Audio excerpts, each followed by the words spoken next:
Okay, John, thank you. In updated COVID-19 guidance for K through 12 schools, Governor Youngkin once again putting power in the hands of parents, saying it's optional for students to quarantine if they've been exposed to the virus and are not having symptoms. Masks will remain optional as well.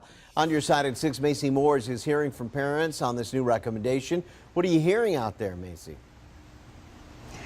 Hi, Kurt. Some parents tell me they'll continue to mask up their kids in schools as long as COVID-19 continues to spread, while others say certain mitigation strategies could be harmful for a child's well-being.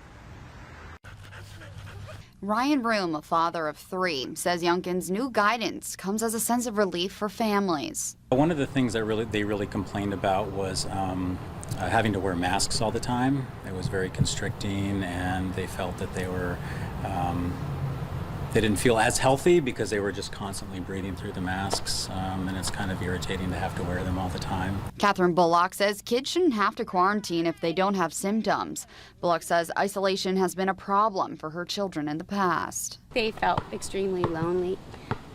So I think it can cause kids to feel depressed sometimes, to be honest.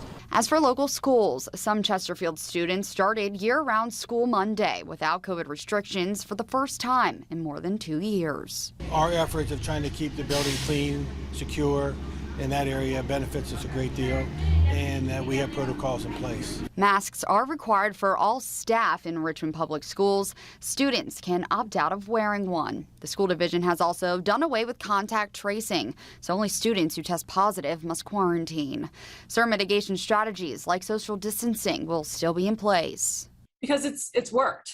We've seen that our COVID numbers and transmission numbers have been lower than community spread. As far as Henrico schools go, they tell me they're encouraging things like frequent hand washing, vaccinations, and staying home when sick. They say protocols will continue to adjust with best practices, laws, and regulations.